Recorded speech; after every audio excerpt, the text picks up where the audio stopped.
आप सभी को मेरा नमस्कार। दिल्ली आईएएस एकेडमी के यूट्यूब प्लेटफॉर्म पर आप सभी का स्वागत है। आज हम उत्तराखंड एलटी की क्लास में इंडियन स्टेट की चर्चा करेंगे, जो हमारा इंडिया जीके का फर्स्ट टॉपिक है। हमें ध्यान में रखना है कि जीएस मेंशन नहीं है, जीके ही मेंशन है। तो हम इंडिया जीके की बात करेंगे और इंडिया जीके में अपना पहला टॉपिक इंडियन स्टेट की चर्चा करेंगे।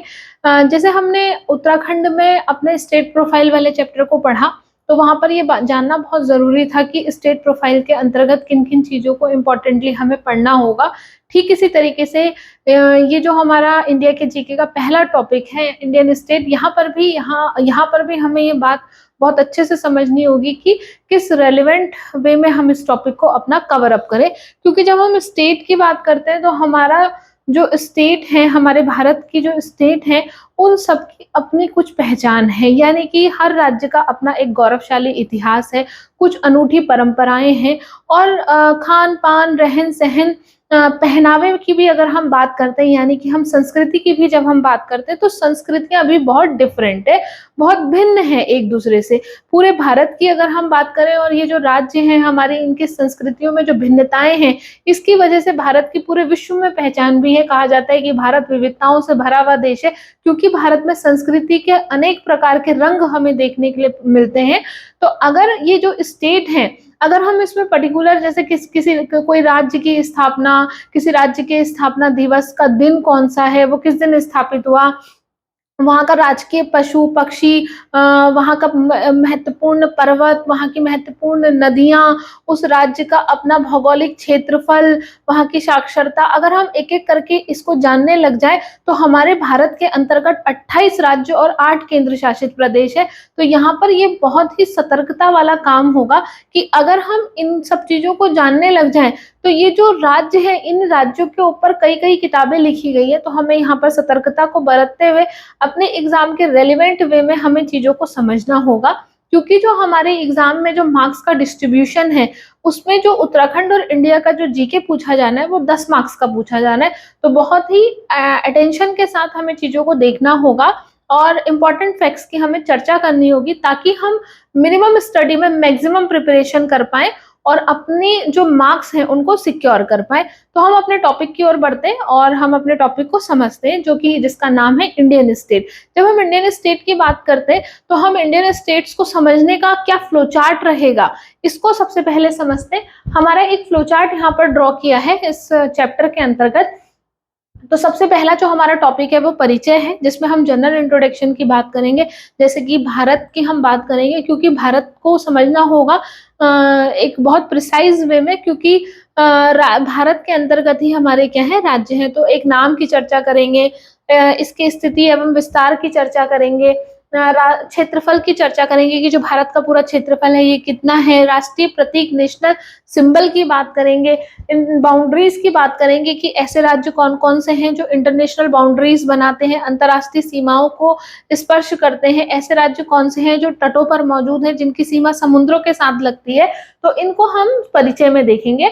राज्य तथा केंद्र शासित प्रदेश, जैसे कि मैंने अभी आपको बताया, 28 राज्य और 8 केंद्र शासित प्रदेश है।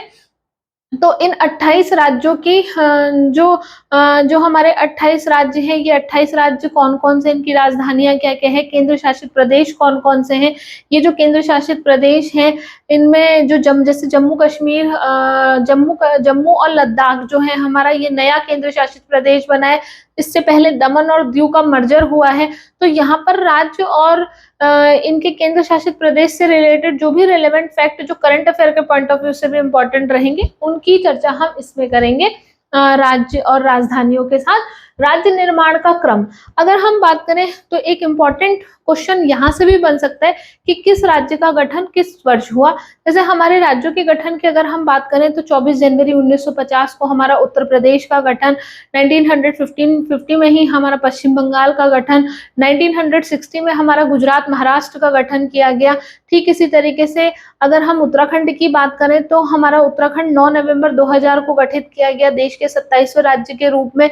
अगर हम उत्तराखंड के साथ बनने वाले अन्य राज्यों की बात करें तो 1 नवंबर 2000 को छत्तीसगढ़ का गठन, 9 नवंबर 2000 को उत्तराखंड का गठन और 15 नवंबर 2000 को झारखंड का गठन। तो प्रश्न ऐसे भी पूछा जा सकता है कि उत्तराखंड के साथ अन्य किन किन राज्यों का गठन हुआ, या ऐसे भी पूछा जा सकता है कि सबसे अंतिम जो राज्य का गठन हुआ वो कौन सा है, या हाल ही में नए केंद्र शासित प्रदेश कौन से बने। तो नए केंद्र शासित प्रदेश के रूप में तो हमने जम्मू और लद्दाख को देख लिया।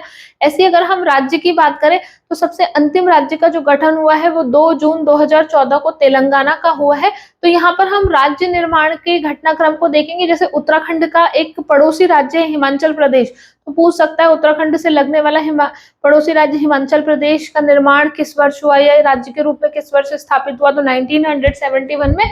तो वो कुछ इंपॉर्टेंट फैक्ट्स की हम चर्चा करेंगे जो बहुत आसानी से आपको मतलब आपको लर्न करा दिए जाएंगे, या आपको उतनी चीजों से रूबरू करवा दिया जाएगा जो हमारे एग्जाम के लिए रेलिवेंट हो सकते हैं।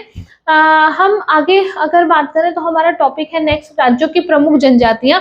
तो यहाँ से भी कई बार प्रश्न पूछा जाता है। तो जैसे राज्यों की प्रमुख जनजातियों की अगर हम बात करें तो हमारा जैसे उत्तराखंड है, उत्तराखंड में ही 5 जनजाति हैं, थारू, बोक्सा, राजी, भोटिया, जौनसारी। ये हमारी क्या है, 5 उत्तराखंड की जनजातियां हैं।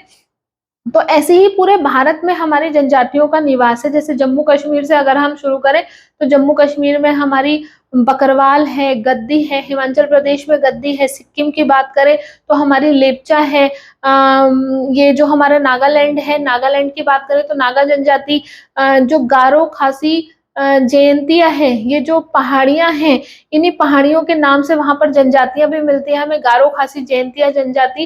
राजस्थान की बात करें तो भील जनजाति, और अगर हम और जाएं तो हमारा गोंड जनजाति मध्य प्रदेश की, चेचू जनजाति हमारी कुछ केरल में भी मिलती है, आंध्र प्रदेश में भी मिलती है। इस प्रकार से अंडमान निकोबार की शैम्पियन है। तो ऐसे हमारी शैम्पियन हमारी जनजाति है, जारवा हमारी जनजाति है, औंज हमारी जनजाति है जो हमारी अंडमान निकोबार द्वीपों में मिलती है। तो ये हमारी सभी हमारी जनजातियां हैं। तो कौन कौन सी जनजातियां किन किन राज्यों में किस किस प्रकार से मिलती है उसकी महत्वपूर्ण रूप से चर्चा करेंगे। अब हमारा ऐसा नहीं है कि जनजातियां ही हमारी राज्यों की महत्वपूर्ण है, यहाँ से तो प्रश्न बनता ही है इसलिए महत्वपूर्ण है, लेकिन इसके अलावा भी हमारे राज्यों की कई और सारी चीजें भी महत्वपूर्ण है। जैसे जो कोई राज्य है हमारा, अगर वो देश में किसी स्थान पर प्रथम है किसी चीज को लेकर, तो हम उसकी चर्चा करेंगे। जैसे हमारे कहा कि कहीं पर खनिज ज्यादा मिलता है, उसकी चर्चा करेंगे। कहीं जो हमारे कोई प्रमुख धार्मिक स्थल हैं उनकी चर्चा करेंगे। तो जो महत्वपूर्ण चीजें रहेंगी हमारे राज्यों को लेकर, जिनकी भारत में कोई स्थान रहा होगा या भारत में वो विशेष होंगे, उस पॉइंट ऑफ व्यू से हम राज्यों की संक्षेप में महत्वपूर्ण विशेषताओं की बात करेंगे। अगला जो हमारा टॉपिक रहेगा वो जैसे प्रश्न ये भी, क्योंकि राज्यों से रिलेटेड पूछा जाने की संभावना है, क्योंकि इंडियन स्टेट की बात की गई है, तो प्रश्न इंडियन स्टेट को लेकर ऐसे भी पूछा जा सकता है, किस राज्य की जनगणना किस राज्य की हमारी सबसे ज्यादा जनसंख्या है, किस राज्य का क्षेत्रफल सबसे ज्यादा है, किस राज्य की साक्षरता सबसे ज्यादा है, किस राज्य का लिंगानुपात सबसे ज्यादा है। बेसिक में जो बन सकता है वो इस तरीके से बन सकता है। तो ये हमारा पूरा फ्लो चार्ट रहेगा अपने टॉपिक का, जिस तरीके से हम इंडियन स्टेट को समझेंगे। तो हम अपनी पहली स्लाइड में बढ़ते हैं जिसका नाम है हमारा परिचय। परिचय की जब हम बात करते हैं तो सबसे पहले हमें नामों की चर्चा करनी है। नाम, अगर हम नाम की बात करें तो भारत का जो ऑफिशियल नेम है जिसका वर्णन हमारे संविधान में किया गया है, तो हमारे संविधान के अनुच्छेद 1 में भारत के लिए जो व्याख्या है वो इस तरीके से है, India that is Bharat shall be a union of state. India जो कि भारत है राज्यों का संघ होगा, यानी कि राज्यों से मिलकर हमारा देश बना है। और ये जो कई बार ये प्रश्न पूछा गया है कि हमारे संविधान में भारत को किन नामों से जाना गया है, तो हमारे देश का जो ऑफिशियल नेम है जिसका वर्णन हमारे संविधान में भी आया है वो है हमारा भारत तथा इंडिया। लेकिन इसके अलावा भी भारत के कई सारे नाम हैं, जैसे इसको आर्यव्रत भी कहा जाता है, इसको जम्बूद्वीप भी कहा जाता है, इसको भारतवर्ष भी कहा जाता है और इसको हिंदुस्तान भी कहा जाता है। तो अगर हम आर्यव्रत की बात करें तो आर्य कहने का मतलब है, आर्य कहा जाता था श्रेष्ठ को या किसी विद्वान को, तो इसका प्रयोग किया जाता था आर्य शब्द का किसी श्रेष्ठ व्यक्ति के लिए या विद्वान व्यक्ति के लिए। तो वैदिक कालखंड में यहाँ कहा जाता था कि यहाँ ये आर्यों की भूमि है, क्योंकि यहाँ पर श्रेष्ठ और विद्वान लोगों का निवास है, इसलिए इसको आर्यावर्त कहा गया। बौद्ध साहित्य में इसी भारत के भूखंड के लिए जम्बू द्वीप के नाम से संबोधित किया गया है। माना जाता है कि जामुनों के वृक्ष की अधिकता के कारण इसको जम्बू द्वीप कहा गया। भारतवर्ष यानी कि शकुंतला और दुष्यंत के पुत्र के नाम के ऊपर इस देश का नाम भारत रखा गया। और हिंदुस्तान यानी कि जो हमारे ईरान के लोग थे, उन्होंने सिंधु को वो हिंदू नदी कहते थे, सौ को हौ प्रोनाउंस करते थे, तो इस वजह से उन्होंने हिंदू नदी के आसपास यानी कि सिंधु नदी के आसपास के स्थान को हिंदुस्तान कहा। अगर हम राजधानी की बात करें तो हमारे देश की जो राजधानी है वो नई दिल्ली है, इसको भी हमें ध्यान में रखना है, दिल्ली नहीं नई दिल्ली है। तो ये राजधानी हमारी न्यू दिल्ली है।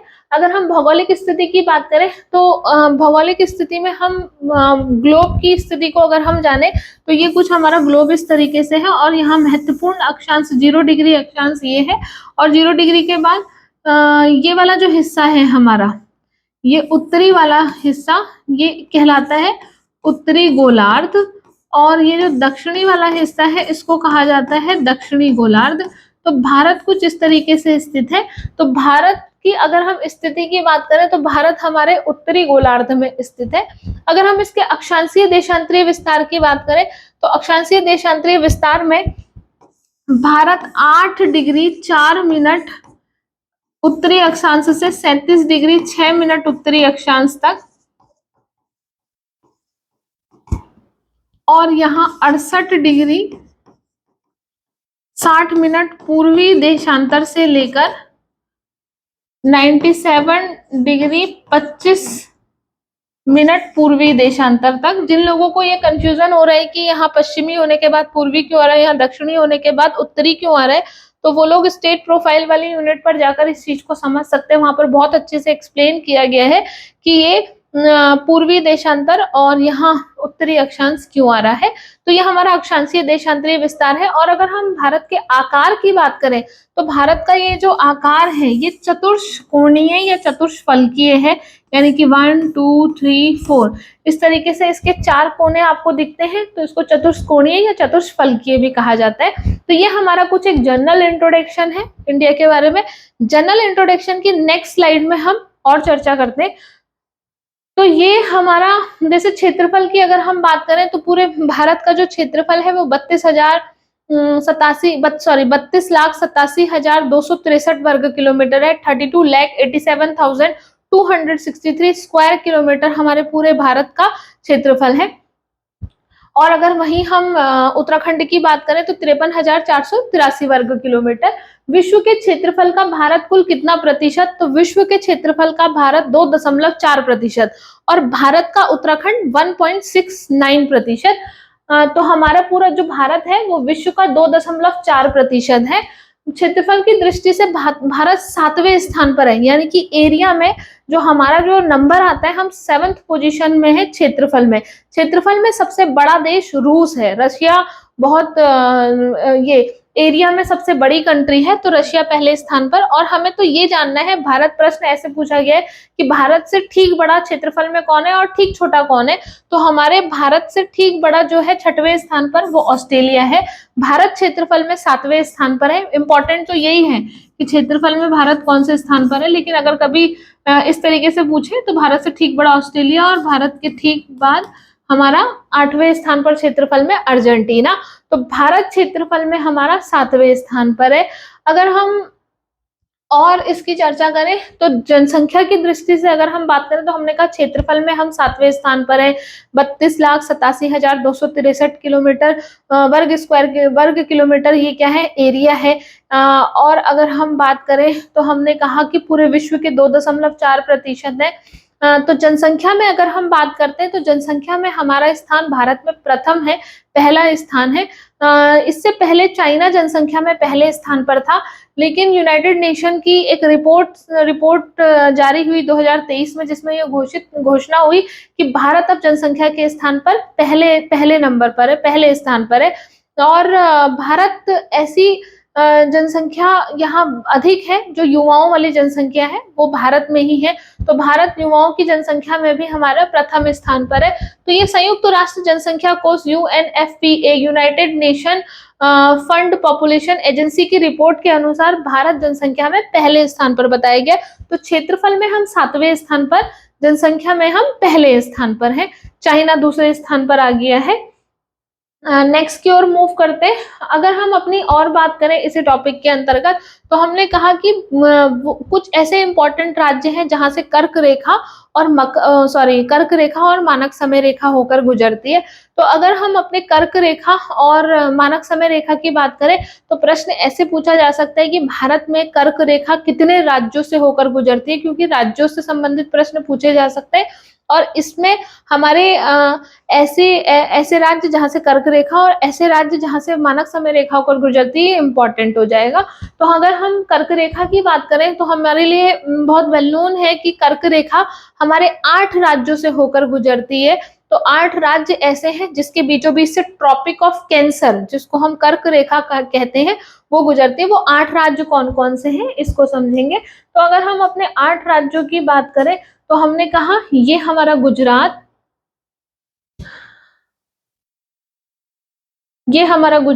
ये थोड़ा सा हमारा राजस्थान, ये हमारा मध्य प्रदेश, ये छत्तीसगढ़, ये झारखंड, ये पश्चिम बंगाल और ये त्रिपुरा और ये मिजोरम। तो इस तरीके से हमारी ये लाइन जाती है, जो गुजरात, राजस्थान, मध्य प्रदेश और छत्तीसगढ़ की अगर हम बात करें, तो हमारा 1 नवंबर 2000 को मध्य प्रदेश से ही हमारा अलग हुआ छत्तीसगढ़। जैसे हमारा जो उत्तराखंड है हम यूपी से अलग हुए, ऐसे ही छत्तीसगढ़ की अगर बात करें तो छत्तीसगढ़ इससे पहले मध्य प्रदेश के अंतर्गत था। झारखंड की अगर हम बात करें तो झारखंड बिहार का हिस्सा था, बिहार से अलग हुआ।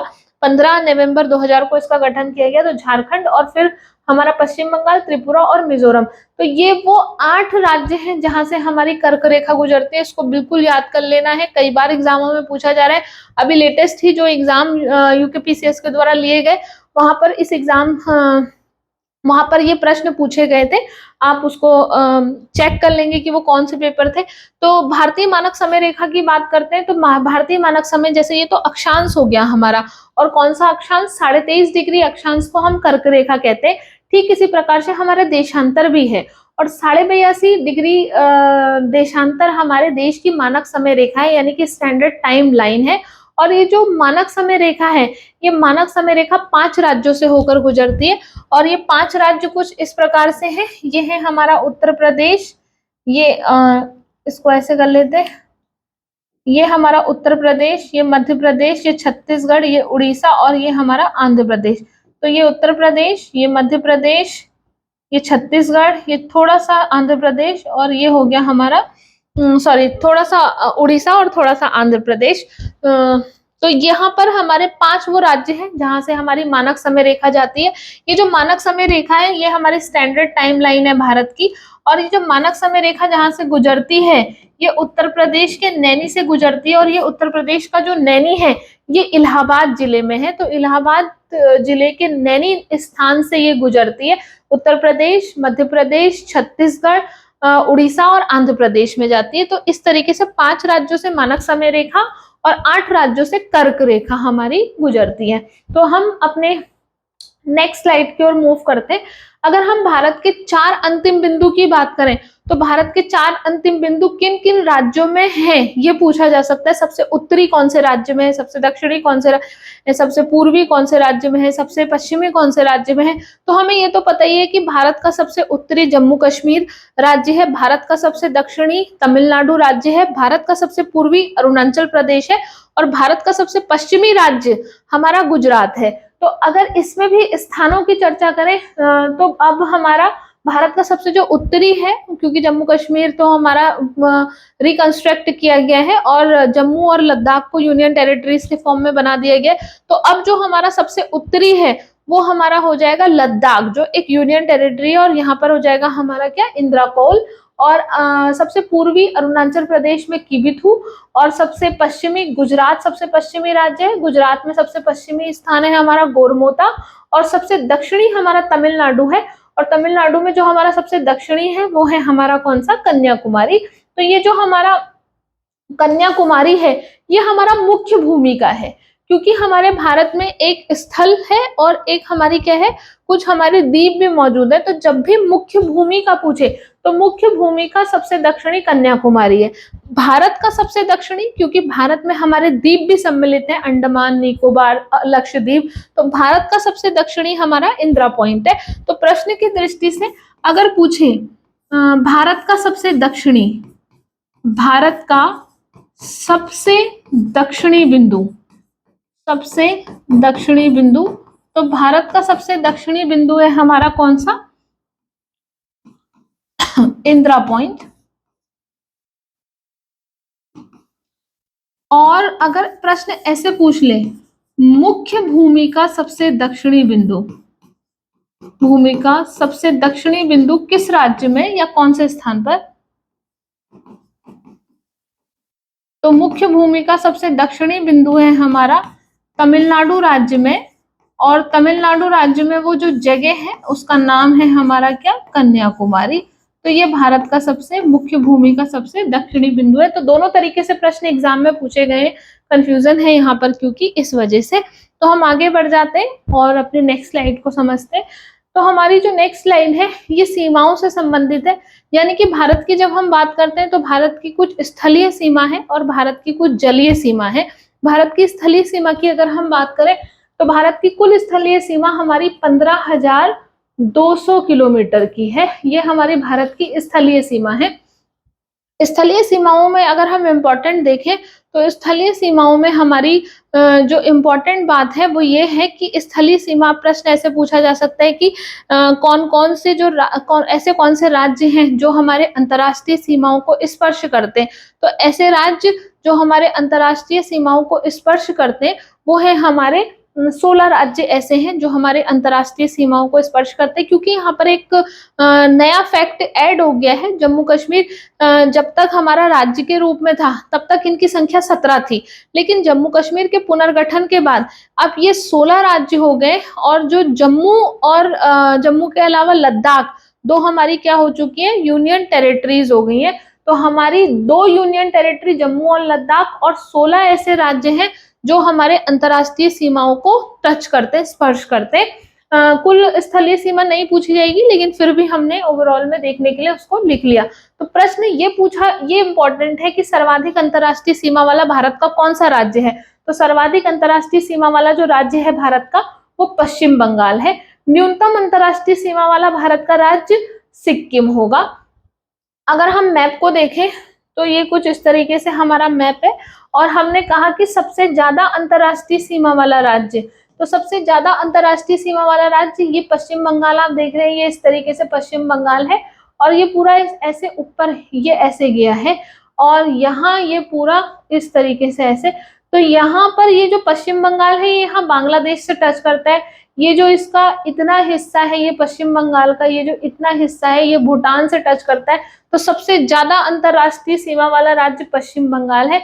और न्यूनतम अंतर्राष्ट्रीय सीमा वाला राज्य ये देख रहे हैं ये सिक्किम है। ये सिक्किम छोटा सा राज्य है और सिक्किम की सबसे कम अंतर्राष्ट्रीय सीमा है सिक्किम की। लेकिन ये खासियत है कि ये जो सिक्किम है ये तीनों ओर से अंतर्राष्ट्रीय सीमा बनाता है, एक ओर से चीन के साथ, एक ओर से नेपाल के साथ और एक ओर से भूटान के साथ।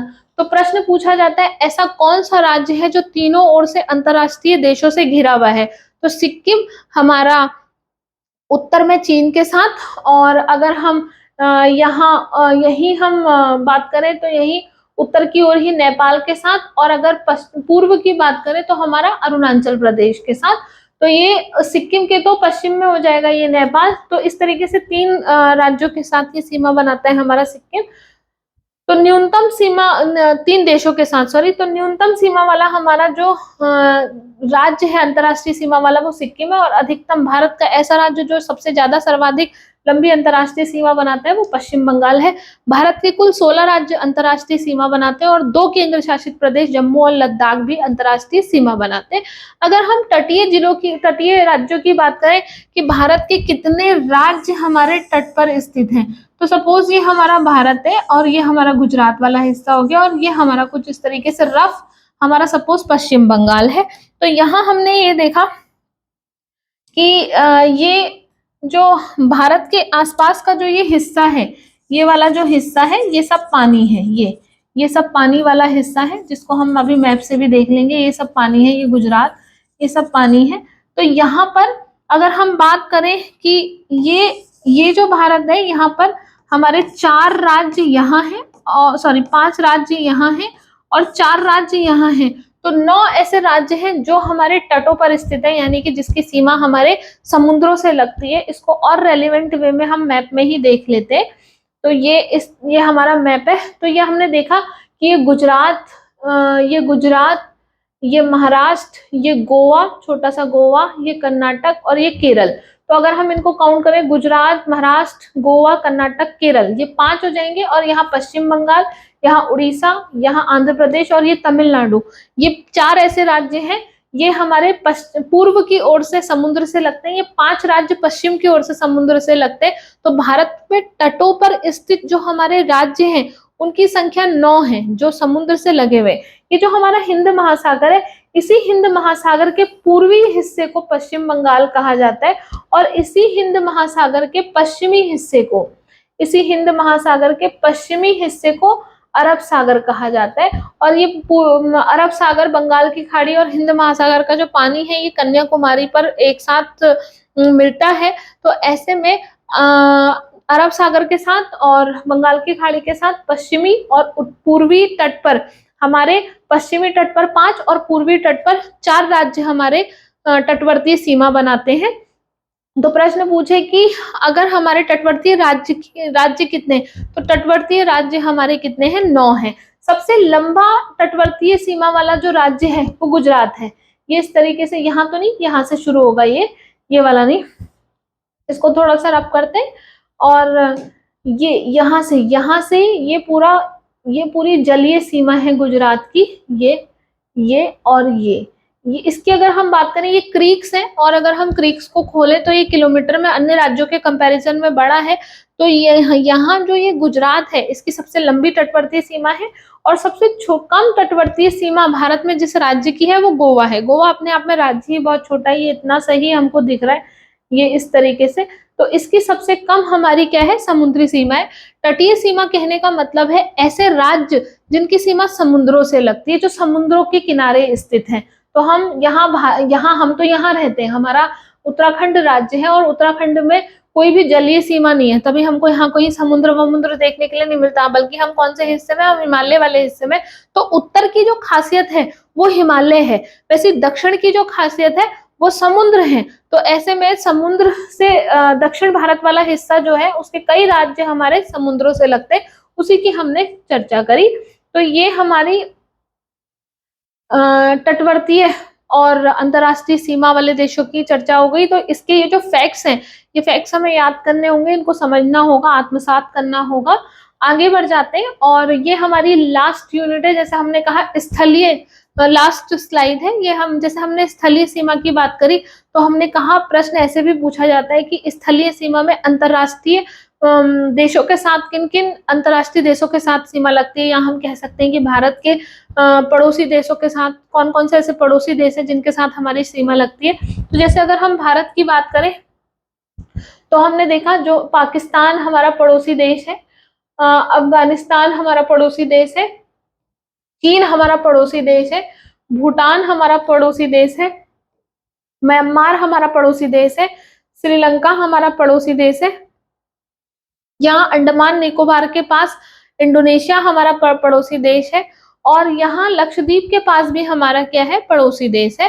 तो यहाँ अगर हम बात करें, तो ये हमारे क्या है? भारत के मुख्य भूमि, जहाँ ये स्थलीय सीमा से जो हमारे देश टच होते हैं। जैसे प्रश्न पूछता है पाकिस्तान के साथ हमारे भारत के कितने राज्य टच होते हैं, तो ये पूरा पाकिस्तान है। तो यहाँ गुजरात, यहाँ राजस्थान, ये पंजाब, ये जम्मू कश्मीर, ये इस तरीके से हमारा क्या लगता है? ये यहाँ पर केंद्र शासित प्रदेश में लद्दाख, ये सब किसके साथ टच होते हैं? हमारे पाकिस्तान के साथ टच होते हैं। तो ये इसको इस तरीके से समझना होगा कि हमारे पड़ोसी देश और पड़ोसी देशों के साथ कौन कौन से राज्य टच होते हैं। ये भी प्रश्न पूछा जा सकता है कि चीन के साथ सीमा बनाने वाले कौन, नेपाल के साथ सीमा बनाने वाले कौन, अफगानिस्तान के साथ सीमा बनाने वाले कौन, पाकिस्तान के साथ सीमा बनाने वाले कौन, बांग्लादेश के साथ सीमा बनाने वाले कौन। त्रिपुरा के बारे में बड़ा इंपॉर्टेंट फैक्ट है कि ऐसा कौन सा राज्य है जो तीनों ओर से बांग्लादेश से घिरा हुआ है, तो तीनों ओर से बांग्लादेश से घिरा हुआ राज्य है त्रिपुरा। तीनों ओर से अलग अलग देशों से घिरा हुआ राज्य है सिक्किम। तो इस तरीके से प्रश्न पूछा जा सकता है। तो हम सबसे पहला तो प्रश्न हमारे लिए यही है कि सबसे ज्यादा सीमा जो है वो किस राज्य के साथ लगती है। तो आपने एक बहुत ही कॉमन सी ट्रिक है जो सबको आती है कि बचपन से मेरा एमबीए का सपना है। तो यहाँ पर जैसे अगर हम बात करें तो इसको ऐसे देख सकते हैं, बॉ और इसको हम कर देंगे ब च प न एम बी ए। तो यहाँ पर बॉ से बांग्लादेश यानी कि सर्वाधिक सीमा लगती है, सर्वाधिक सीमा लगती है हमारी किसके साथ, बांग्लादेश के साथ। फिर हमारी दूसरे नंबर पर जो सीमा लगती है चौ से चीन के साथ। तीसरे नंबर पर तीसरी सर्वाधिक लंबी सीमा बनाने वाला देश है पाकिस्तान। फिर है नेपाल चौथे नंबर पर, और सबसे छोटी अंतरराष्ट्रीय सीमा जो लगती है वो अफगानिस्तान के साथ लगती है। अगर ये याद हो जाए तो बहुत अच्छा, ना भी हो तो ट्रिक तो है ही हमारे पास, तो ट्रिक से भी हम इसको समझ सकते हैं सब प्रश्न की दृष्टि से। लेकिन ये इंपॉर्टेंट है कि सबसे ज्यादा अंतरराष्ट्रीय सीमा बांग्लादेश के साथ और सबसे कम अंतरराष्ट्रीय सीमा अफगानिस्तान के साथ। इससे भी इंपॉर्टेंट, क्योंकि हम राज्यों की बात कर रहे हैं, तो राज्यों में इंपॉर्टेंटली ये प्रश्न पूछा जा सकता है कि पाकिस्तान के साथ हमारे कितने राज्य स्पर्श करते हैं, अफगानिस्तान के साथ कितने राज्य स्पर्श करते हैं। और मोस्ट इंपॉर्टेंटली जो फैक्ट हमारा करंट अफेयर के पॉइंट ऑफ व्यू से चेंज हुआ है, जो हो सकता है कि पूछे जाने की भी संभावना है, क्योंकि जम्मू कश्मीर का जब रिकंस्ट्रक्शन हुआ यानी कि जम्मू कश्मीर का पुनर्गठन हुआ, तो जम्मू कश्मीर को, जम्मू और लद्दाख दोनों को केंद्र शासित प्रदेश बना दिया गया। तो ऐसे में जो चीन है हमारा, ये चीन के साथ अब हमारा क्या है, पहले 5 राज्य लगते थे क्योंकि जम्मू हमारा क्या था, राज्य के रूप में था। लेकिन जम्मू के रिकंस्ट्रक्शन के बाद, जम्मू के केंद्र शासित प्रदेश बनने के बाद अब चीन के साथ सीमा बनाने वाले 5 राज्य नहीं है, ये फैक्ट बदल गया है, इसलिए इंपॉर्टेंट है। तो चीन के साथ सीमा बनाने वाले राज्य 4 हो गए और 1 केंद्र शासित प्रदेश हो गया। तो ये बड़ा इंपॉर्टेंट फैक्ट है क्योंकि ये बदल गया है। तो ये 4 याद रखना है, और ये 4 याद रखना है, और ये एक केंद्र शासित प्रदेश याद रखना है। तो चीन के साथ हिमाचल प्रदेश, उत्तराखंड, सिक्किम, अरुणाचल प्रदेश सीमा बनाते हैं, ये देखेंगे हम। ये देखिए ये चीन लगा हुआ है, तो ये चीन यहाँ हमारा एक केंद्र शासित प्रदेश हो गया। लद्दाख ये हिमाचल प्रदेश राज्य हो गया, ये उत्तराखंड तो लगता ही लगता है, और यहाँ हमारा ये सिक्किम टच होता है चीन के साथ, और ये अरुणाचल प्रदेश टच होता है। तो इस तरीके से ये हमारा चीन के साथ सीमा बनाने वाले ये राज्य है, इसको हम समझ लेंगे। और ये जो राज्य जैसे हमने कहा 4 है 5 है, तो प्रोबेबली तो ये है कि प्रश्न केवल ऐसे भी पूछा जा सकता है कि कितने राज्य हैं। जैसे फैक्ट जो चेंज हुआ, जो हमने कहा चीन के साथ पहले हमारे 5 लगते थे और अब हमारे 4 लगते हैं,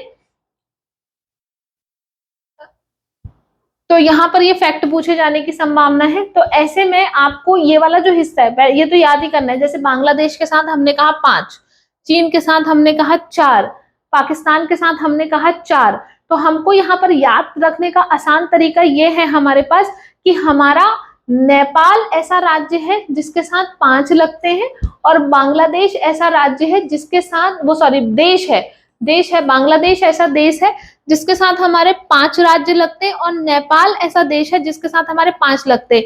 तो 5 वाले केवल 2 ही हैं, बांग्लादेश और नेपाल।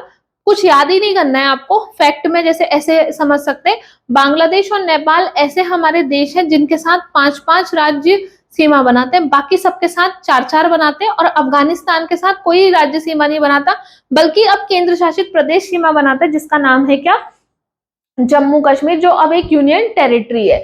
तो यहाँ पर हमने देख लिया पाकिस्तान के साथ 4, नेपाल के साथ 4, म्यांमार के साथ 4, भूटान के साथ 4, और चाइना की अगर हम बात करें तो 4। तो बांग्लादेश और नेपाल ही हमारे ऐसे देश निकल के आ रहे जिसके साथ हमारे 5 राज्य सीमा बनाते हैं। ये कौन कौन से राज्य हैं इनको आप एक बार मैप में देख लीजिएगा, और अगर फिर भी अगर आपको याद करने में कोई कंफ्यूजन होगा तो फिर आप मुझे बताइएगा, मैं आपको इसका एक तरीका मैप के थ्रू मैं आपको समझा दूंगी कि किस तरीके से हम इसको ध्यान में रख सकते हैं।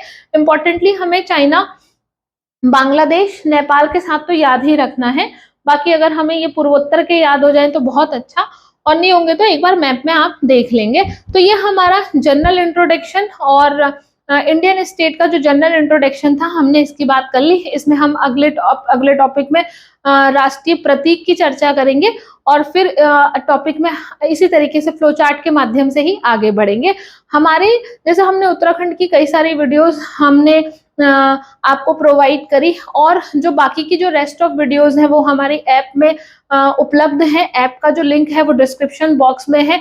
जो कुछ महत्वपूर्ण टॉपिक रहेंगे जैसे इंडियन स्टेट है, ऐसे महत्वपूर्ण टॉपिक जिसमें कंफ्यूजन हो सकता है कि क्या इंपॉर्टेंट है, क्या पढ़े क्या ना छोड़े, क्या पढ़ ले या क्या छोड़ दें, इस तरीके के जो टॉपिक रहेंगे उनकी हम उन टॉपिक्स पे हम आपको बहुत मदद करेंगे जहां तक हमारी कोशिश है।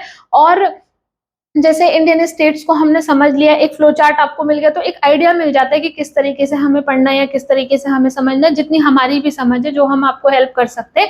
इसके अलावा बहुत जल्दी हमारी टेस्ट सीरीज को भी हम लेके लॉन्च करेंगे, और टेस्ट सीरीज के माध्यम से भी हम एमसीक्यू की प्रैक्टिस के माध्यम से भी अपनी तैयारी को और अच्छा और मजबूत कर सकते हैं। तो टेस्ट सीरीज भी आप लोगों के लिए जल्दी ही उपलब्ध कराई जाएगी। इसके आगे की जो चर्चा रहेगी वो हम नेक्स्ट क्लास में करेंगे। थैंक यू सो मच आज की क्लास के लिए। होपफुली आप बहुत अच्छा कर रहे होंगे, आप अपने एग्जाम के लिए बिल्कुल लगे हुए हैं।